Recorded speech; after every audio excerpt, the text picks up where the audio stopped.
대원 여러분, 장관님의 관계는 힘찬 박수로 부탁드립니다.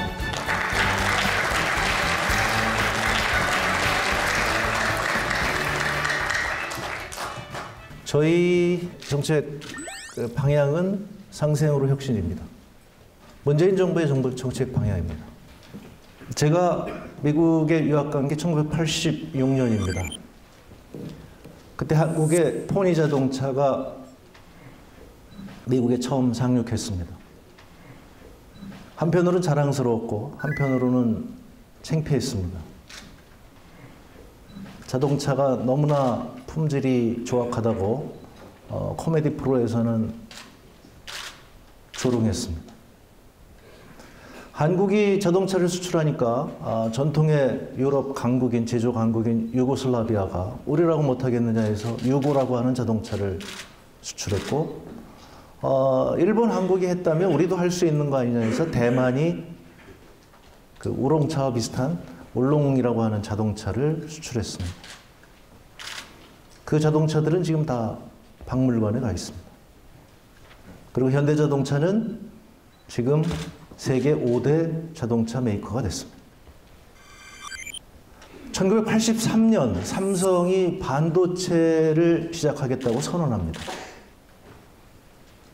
전 세계가 비웃었습니다. 한국이 무슨 반도체를 하는.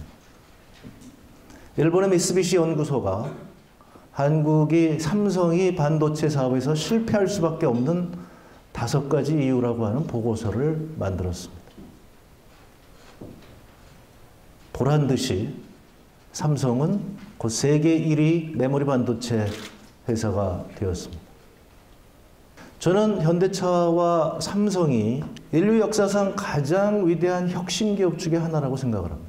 많은 사람들이 일본도 하고 독일도 하고 그랬는데 뭐 그렇게 한국이라고 못하겠냐. 독일은 세계 최초로 로켓을 쏘아 올린 나라입니다. 1944년이죠. 일본은 세계에서 가장 빠른 전투기를 만들어서 진주만을 폭격한 나라입니다. 1941년. 그런 나라들이 폐허가 됐지만 그 기술은 그대로 남아있고 그 기술을 가지고 로켓을 만들던 기술로 자동차를 만들고 항공모함을 만들던 일본이 새로운 전자 기술이 들어와서 그걸 만드는 게 그렇게 어렵다고 생각하지 않습니다. 하지만 한국은 아무것도 없었습니다. 그 맨 땅에서 현대차와 삼성전자라고 하는 우리는 세계적인 기업을 만들어냈습니다. 얼마 전에 영화 1987년, 저는 아직 못 봤습니다만 굉장히 유행한 영화인데요. 이 1987년이 경제학적으로는 굉장히 또 다른 의미를 가지고 있는 해입니다. 여러분이 잘 아시다시피 1986년에 아시안 게임을 했고 1988년에 우리는 올림픽 게임을 했습니다. 그리고 3년 연속 10% 이상의 성장률을 보였습니다. 한국 경제가 고도 성장을 이뤘지만 3년 연속 10% 이상의 성장을 보인 3년은 유일합니다.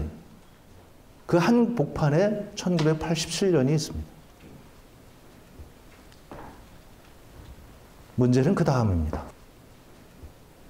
우리는 세계적인 혁신 기업을 키웠고 그 기업들로 인해서 고도 성장을 이뤘지만 그 1987년, 88년 이후로 한국 경제는 30년간 쇠락의 길을 걷습니다. 이 30년간 쇠락해온 한국 경제, 이것을 회복시켜야 되는 것이 우리의 과제입니다. 모든 정부가 다 노력을 했습니다. 김영삼 정부, 김대중, 노무현, 이명박, 박근혜 정부 모두 다 열심히 노력했습니다. 하지만 추세를 돌려놓지 못했습니다. 30년 전 세계적인 혁신 기업을 키웠던 우리 대한민국 한국 경제는 그 이후로 그런 기업들을 키우지 못하고 있습니다. 거기에 문제의 핵심이 있다고 저희는 생각합니다. 모든 정부가 노력했지만 실패했기 때문에 저희는 새로운 방식을 쓸 수밖에 없습니다. 똑같은 방식을 고집하면서 다른 결과를 우리는 기대할 수 없습니다. 그 새로운 방식이라고 하는 것이 문재인 정부가 내세우는 일자리와 소득주도 성장, 혁신 성장, 공정 경제입니다. 아마 이것에 대해서는 저희뿐만 아니라 많은 분들이 그렇게 생각을 해왔고, 그래서 지난 대선 때 5명의 대선 주자가 모두 최저임금 10,000원을 공약했습니다. 최저임금 산정위원회에서 대선 주자 5명이 모두 다 10,000원을 공약했으니, 뭐 연도는 조금씩 다릅니다만 이게 국민적 공감대가 된 것이다. 그렇게 해서 굉장히 높은 임금 인상을 결정을 했습니다. 그렇게 한 기본적인 이유는 지금 우리가 저렇게 쇠락하고 있는 가장 중요한 이유 중에 하나, 특히 이 중산층과 서민 경제가 돌아가지 않는 이유는 양극화가 심화되어서 그렇고요. 서민 경제에 돈이 돌지 않아서 그렇습니다. 서민들의 지갑이 텅텅 비어갔기 때문에 경제가 돌지 않았습니다. 지금 어려운 우리 중소기업들, 우리 자영업자들, 어려운 이유는 뭡니까? 여러 가지 이유가 있지만 근본적인 이유는 서민들의 지갑에 돈이 없기 때문에 그렇습니다. 그렇게 해서 최저임금, 서민들의 지갑을 좀 채워보겠다고 최저임금을 올렸는데 부작용이 만만치 않습니다. 여기 계신 분들 지금 다들 공감하고 계실 겁니다. 저희도 걱정이 많습니다. 이 문제를 어떻게 풀 것인가? 혁신입니다. 나폴레옹은 세계의 양상을 바꾼 사람입니다. 나폴레옹 이전의 전쟁과 나폴레옹 이후의 전쟁은 완전히 다릅니다. 나폴레옹이 처음 등장한 것이 툴롱이라고 하는 프랑스 남부의 조그만 도시입니다. 항구 도시입니다. 거기를 영국군이 점령을 했습니다. 프랑스군이 영국군하고 가서 전통적인 방식으로 하면 그대로 전투를 하는 거죠. 포병대위였던 나폴레옹은 달랐습니다.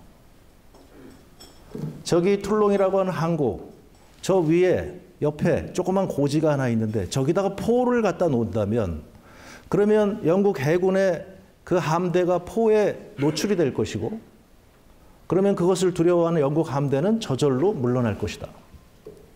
나폴레옹의 위대함은 바로 공간 지각 능력에 있는 것입니다. 남들이 보지 못하는, 이것이 가능하게 했던 것은 새로운 포가 나왔기 때문에 그렇습니다. 가벼운 포가 나왔기 때문에 들고 다닐 수 있는, 끌고 다닐 수 있는 포가 나와서 이제 병사들이 포를 마차에 실어서 쉽게 움직일 수 있었기 때문에 가능한 일입니다. 그것을 유일하게 간파한 사람이 나폴레옹입니다. 전쟁론을 쓴 클라우스비츠는 이 나폴레옹의 놀라운 혁신 능력의 본질은 바로 그 사물을 보는 눈이라고 얘기했습니다. 그것을 쿠도에이라고 불란서 말로 얘기하는데요. 남들이 보지 못하는 새로움을 보는 눈, 그것이 혁신이라고 저는 생각합니다. 1986년 아까 말씀드린 포니가 미국에 상륙할 때 미국은 망하기 일보 직전이었습니다. 제가 미국에 갔더니 매일 신문에 미국은 망한다.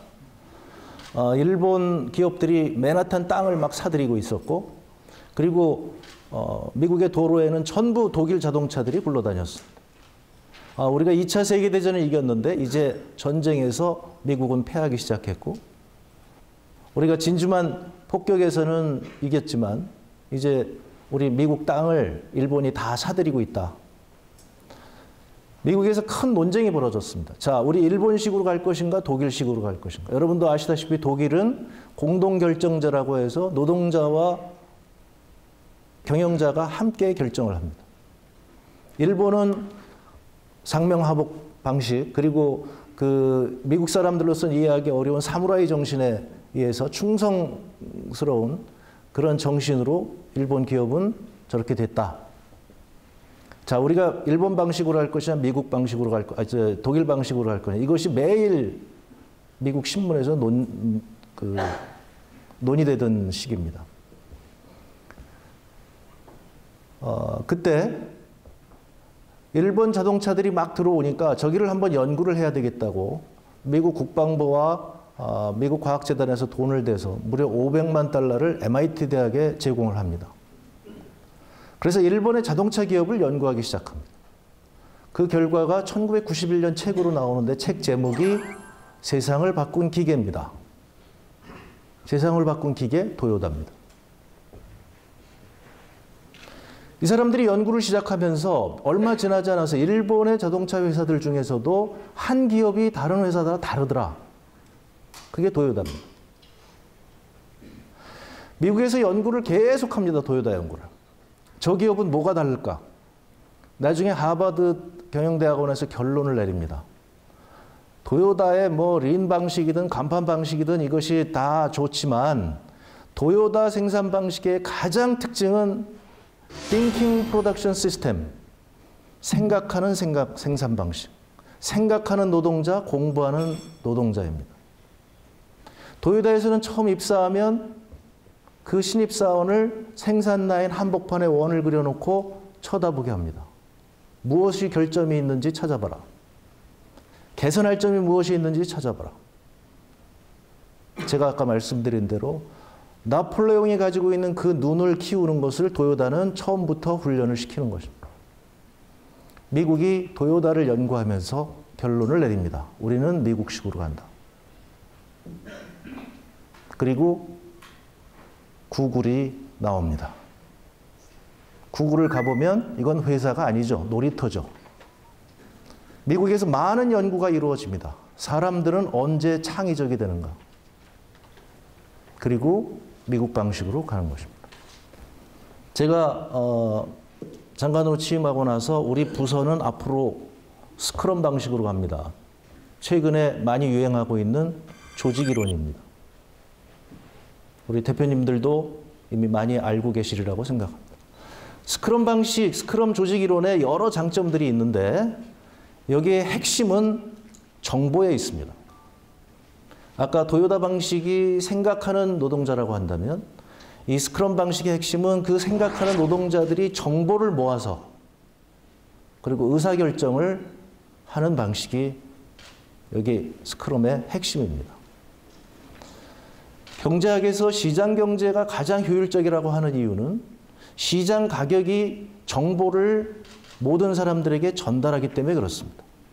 제가 경제학자로서 경제학에서 배운 단 하나의 이론이 있다면 그것은 의사결정을 하는 사람이 정보가 많으면 많을수록 효율적이라고 하는 명제입니다. 아까 말씀드렸다시피 이제 우리는 혁신으로 30년간 쇠락해온 한국 경제를 바꿔야 합니다. 그 퍼즐을 어디서부터 맞춰야 될까요? 그 시작을 우리는 서민경제에 돈이 돌게 하기 위해서 최저임금을 올렸는데 부작용이 만만치 않습니다. 이 문제를 어떻게 해결할 것인가 고민하고 있었는데 국민들이 먼저 나서기 시작했습니다. 내가 커피 한 잔 값을 아껴서 경비원 해고를 막겠다고 시민들이 나섰습니다. 성북구에서 시작된 작은 운동이 전국으로 많이 퍼져나갔습니다. 파리바게뜨나 뚜레쥬르나 더본 잘 모르시는 분들이 있는데 백종원 씨가 하는 회사가 더본입니다. GS25, CU, 미니스탑, 세븐일레븐 등 각종 프랜차이즈에서 임금 인상에 따른 부담을 줄여주기 위한 상생 방안을 발표했습니다. 얼마 전에 현대차가 상생 협약식을 맺었습니다. 2차, 3차 하도급 업체를 지원하기 위해서 1,500억 원을 현대차가 내놨습니다. 처음 있는 일입니다. 직접 거래하지 않는 2차, 3차 하도급 업체에 어려움을 지원하는 것이 처음 있는 일입니다. 미국에서 수입 규제로 인해서 어려움을 겪고 있는 한화 큐셀이 오히려 일자리 나누기를 선언하고 그래서 추가적으로 청년을 더 고용한다고 발표했습니다. 이 프론텍이라고 하는 조그만 회사가 있습니다. 보통 경단녀라고 하죠. 경단녀를 많이 채용한 기업으로 잘 알려져 있는데 이 대표님은 억울하다고 얘기하십니다. 자기 보고 무슨 사회적 기업을 한다고 얘기를 하는데 자기는 그렇게 하고 싶어서 한 게 아니라 뭐 여러분들 잘 아시다시피 지금 인력을 구하기가 어렵지 않습니까? 공단 지역에서. 그래서 인력을 구할 수가 없어서 한 라인 하나를 여러 개 라인인데 그 중에 하나를 경단녀를 채용해서 시간제로 한번 돌려보자. 그렇게 해서 몇 달을 돌렸는데 여기가 생산성이 훨씬 더 높은 겁니다. 외국인들 들락날락 하는 것보다 아 이게 더 높구나. 그래서 확인되자마자 다 바꿔버렸답니다. 전 라인을 경단녀들로 다 바꿔버리니까 생산성은 훨씬 더 높아졌고 그런데 본인은 이게 자기 보고 자꾸 사회적 기업한다고 사람들이 그러는데 억울하다는 겁니다. 자기는 그저 돈을 많이 벌기 위해서 더 효율적인 방식을 찾기 위해서 그랬는데 그러다 보니까 경단녀들로 다 채우게 되더라. 제가 간 동양피스톤이라고 하는 회사가 있는데요. 세계 자동차 10대 중에 한 대는 이 회사의 피스톤을 쓴다고 합니다. 현대차와 그리고 저희 정부가 함께 힘을 합쳐서 이 회사의 스마트 공장 설치를 도왔습니다. 결과는 지금 100만 개를 생산했는데 불량이 하나도 없는 꿈의 불량률을 기록을 했습니다. BMW에서 와서 보고 놀라고 갔습니다. 세계화 시대에는 품질이 요만큼 더 좋아지게 되면 세계 시장을 장악합니다. 품질이 요만큼 떨어지게 되면 그러면 세계 시장에서 사라지게 됩니다. 지금 저희 중소벤처기업부에서 스마트 공장을 적극적으로 지금 지원하고 있는데 그 이유는 거기에 있습니다. 정부와 대기업이 함께 그리고 중소기업이 함께 훌륭한 모델을 만들어냈습니다. 제가 가본 기업 중에 주풍테크라고 하는 LG 생활건강의 이 화장품 용기를 납품하는 회사인데요. 이 회사 사장님은 25년간 어음을 한 번도 발행한 적이 없답니다. 그런데 회사 사정이 안 좋아져서 몇 년 전에 문을 닫게 되었습니다. 그랬더니 이제 LG 생활건강의 입장에서는 굉장히 훌륭한 납품업체가 하나 사라지게 되니까 그렇게 되면 안 되겠다 해서 적극적으로 지원에 나섰고 모든 직원들을 다 LG에서 교육을 다시 시키고 그리고 생산시설 설비를 도와주고 그래서 지금 다시 돌아가기 시작했습니다. SK는 오픈 이노베이션이라고 하는 기치를 높이 내걸고 지금 청년 창업가들을 돕고 있습니다. 삼성에서는 사내벤처를 육성하기 시작했습니다. 새로운 모델도 있습니다. 광주의 송정역 시장은 쇠락해가는 시장이었습니다. 여기에 창조경제혁신센터 그리고 현대카드가 나서고 저희 중소벤처기업부에서는 원래 전통시장을 돕는 지원이 있습니다.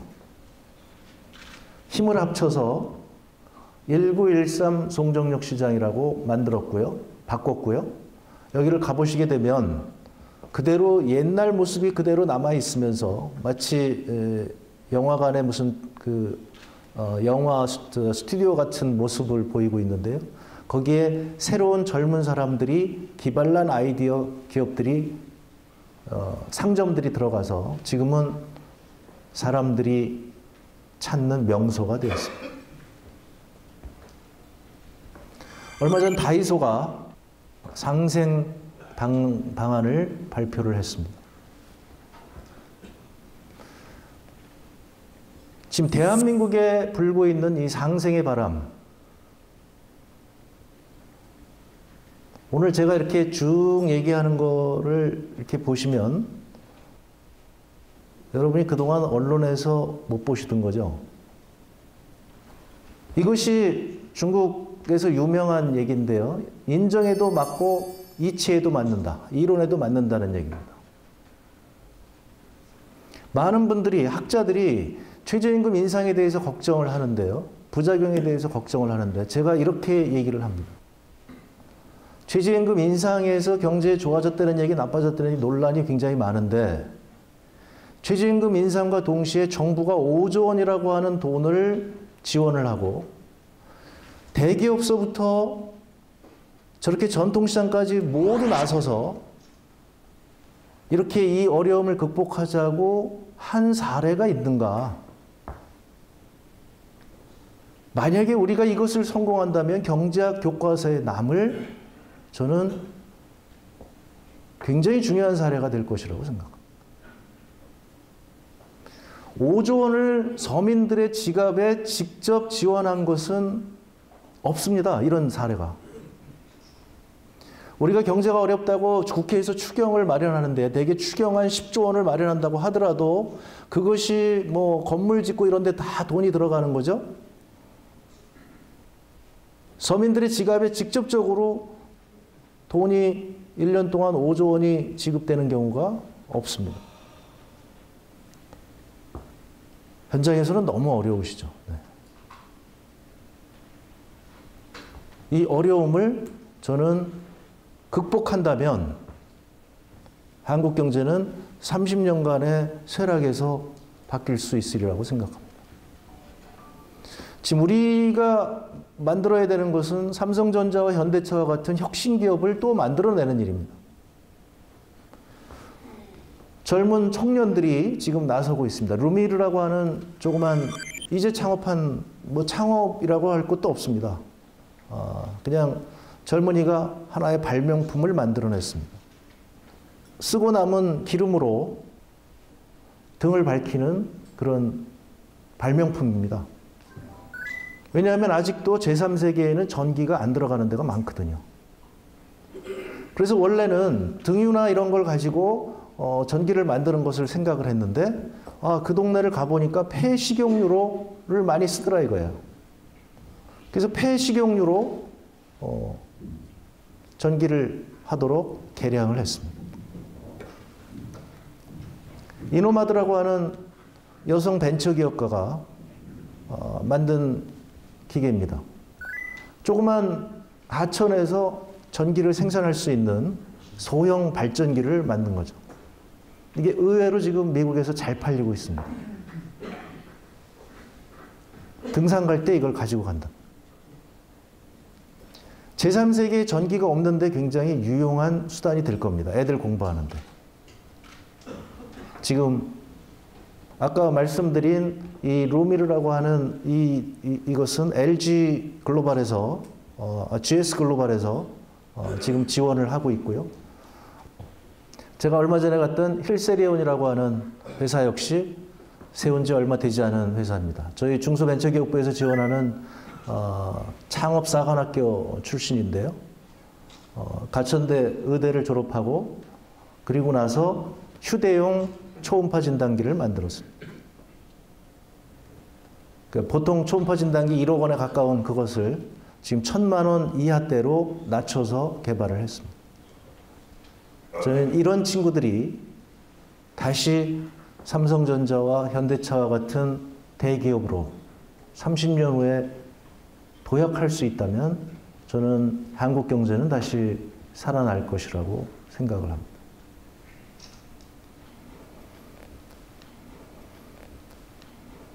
이런 기본적인 생각하에서 저희가 2018년 중소기업 정책을 마련을 했습니다. 제가 중소벤처기업부에 간 다음에 신경을 쓴 사례가 여러 개가 있는데요. 저희가 지금 몇 가지의 정책들을 바꿔놓고 있습니다.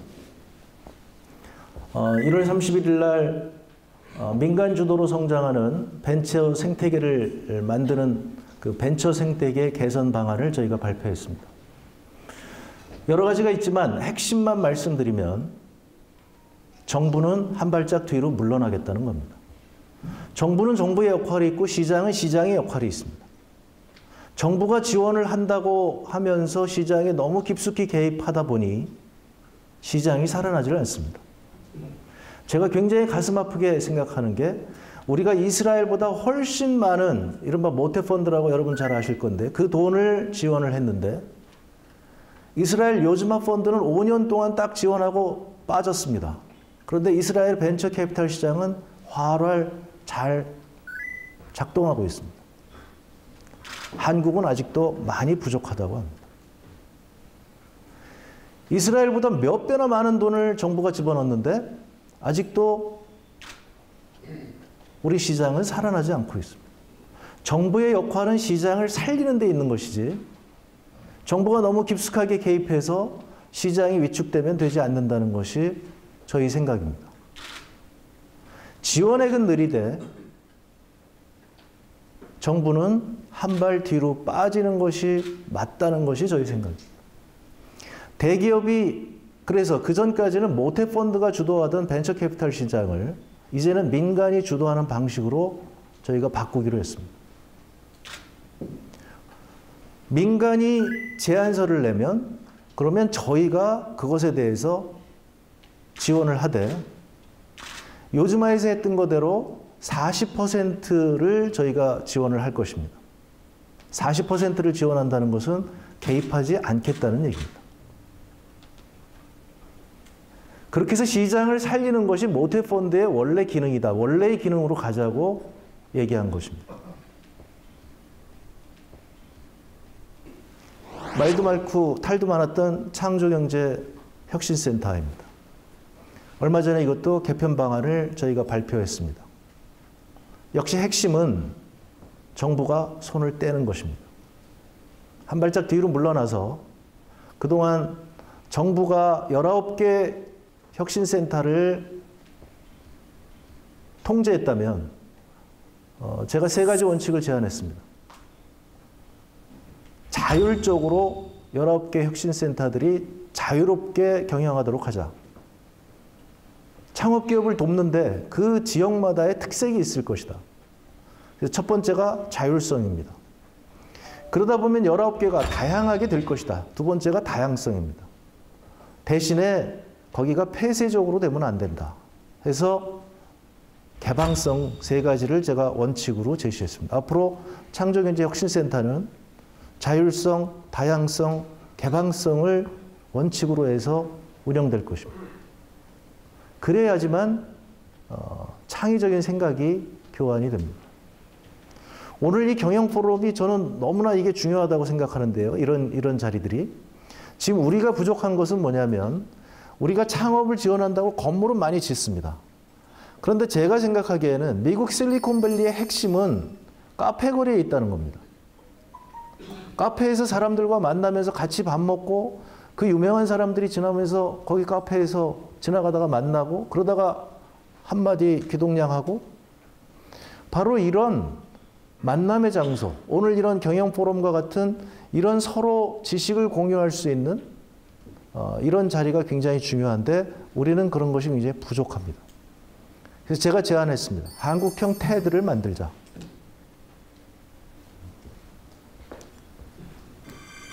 저희 중소벤처기업부의 핵심은 지금 문재인 정부의 핵심 정책은 일자리입니다. 그래서 저희 지원 방식을 이전과 다 바꿨습니다. 일자리를 늘리는 기업을 우선으로 지원합니다. 그 이유는 지식을 쌓는 가장 좋은 장소는 회사죠. 젊은이들이 가장 많은 것을 배울 수 있는 것은 기업입니다. 따라서 기업에서 일을 할 수 있는 기회를 갖는 것이 정부가 지원해야 되는 가장 우선적인 일이고요. 대부분의 성장하는 기업들은 일자리가 만들어지기 때문에 저희가 지원합니다. 현 정부에서 일자리를 늘리는 기업에 대한 막대한 지원이 들어가고 있습니다. 3명을 고용하면 1명의 임금을 정부가 지원합니다. 4명째부터는 3분의 1을 지원합니다. 그리고 그렇게 그것은 임금을 지원하는 거고요. 그렇게 지원한 기업에 대해서는 지금 1,000만 원까지, 대개 700만 원에서 1,000만 원까지 1인당 세제 혜택을 드립니다. 그러면 지금 일자리를 늘리는 경우에 이렇게 임금 지원과 세제 혜택과 그다음에 지금 일자리 안정자금과 지금 고용보험 지원이 있어서 이런저런 지원을 따지게 되면 거의 사실상 1년간 연봉을 거의 다 지금 지원을 하고 있는 실정입니다. 잘 안 알려져 있는데요. 혹시 모르셨다면 다시 한번 확인해 보시고, 거기에 추가적으로 저희 중소벤처기업부의 지원을 일자리를 많이 늘리는 기업으로 다 바꿔놨습니다. 규제 해제할 겁니다. 대통령님께서 너무나 관심이 크신 사항이라서 장관들을 계속 독촉하고 있습니다. 규제 샌드박스법 만들 거고요. 하지만 쉬운 일 아닙니다. 여기 계신 분들 다 아시겠지만 쉬운 일 아닙니다. 저는 경험을 해봤습니다. 아시는지 모르겠지만 대한민국 맥주 시장을 제가 바꿔놨습니다. 수제 맥주 시장을 제가 국회에 있을 때 우연치 않은 기회에 한국 맥주는 맛이 없다고 신문에 나오는 바람에 그거 왜 그러냐고 분석해 보다가 거기 맥주 시장에, 수제 맥주 시장에 겹겹이 쌓여 있는 규제를 제가 발견하게 됐습니다. 국회의원이 아우성쳐고 이거 바꿔야 된다고, 이게 무슨 이게 조그만 수제 맥주 그때 당시에 만드는 회사들이 한 50개밖에 없었습니다. 뭐 조그만 그냥 그 상점 수준이었죠. 이런 가게들을 위해서 이거 해야 되는 거 아니냐 했는데 굉장히 어려웠습니다. 지금도 그 규제 못 풀었습니다. 유일하게 하나 풀었습니다. 하나 푼 것이 뭐냐면 그전에는 수제 맥주를 만드는 데서만 팔 수 있었는데 그것을 케이크통에 담아서 다른 카페에 팔 수 있도록 그거 하나 풀었더니 맥주 시장이 바뀐 겁니다. 겹겹이 쌓여있는 제가 규제를 풀기 위해서 매년 노력을 했는데 못 풀었습니다. 지난 정부, 지지난 정부, 그전 정부도 전부 규제 완화한다고 했는데 안 됐습니다. 그만큼 어려운 일입니다. 이거는 모두가 힘을 합쳐서 열심히 해야 되는, 하나하나의 규제를 잘 찾아내서 그것을 잘 뽑아내야 되는 그런 어려운 과정입니다. 하지만 열심히 해보도록 합니다. 중소기업이 힘을 내야 됩니다. 여기 계신 우리 대표님들이 신이 나야 됩니다. 저희 중소벤처기업부가 지금 일자리 안정자금 홍보할 때 저희가 드리는 말씀입니다. 사장님 감사합니다. 임금 올려주셔서 감사드리고 일자리 만들어주셔서 감사드리고, 아까 말씀드린 대로 지금 이렇게 상생의 바람이 불기 시작하면 저희가 노동자들한테도 얘기합니다. 이제 더 열심히 일하십시오. 바로 그렇게 노동자들이 더 열심히 일해서 품질이 요만큼 좋아지게 되면, 그러면 그 품질 좋은 부품을 납품받는 대기업의 경쟁력이 높아지게 되고, 그럼 그 대기업이 세계 시장을 주름잡을 수 있습니다. 그 선순환이 돼야지만 대한민국 경제는 다시 살아날 수 있다고 생각합니다. 제가 어디든지 갑니다. 현장을 다니고 있습니다. 현장을 다니는 이유는 제가 모르기 때문에 그렇습니다. 여기 대표님들이 아시지, 현장에 답이 있기 때문에 그렇습니다. 정보가 있는 곳은 여기 대표님들이 정보를 가지고 있습니다. 정보를 가지고 계신 분이 원하는 지원을 해드릴 때 그 지원이 효율적이라고 저는 생각합니다. 제가 가슴 아프게 생각하는 게, 가서 보니까 중소기업을 지원하는 수단들이 굉장히 많고요. 그 다음에 저희 지원 액수도 지금 굉장히 많습니다.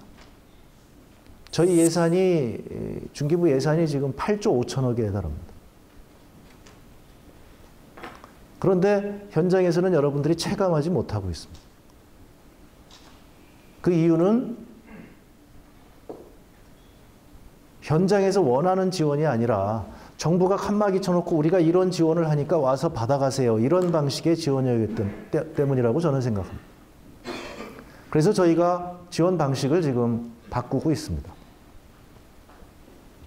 수요자 맞춤형 지원을 해야 된다고 지금 점점 다 바꾸고 있습니다. 앞에서 말씀드린 것도 그런 방식으로 바꾼 겁니다.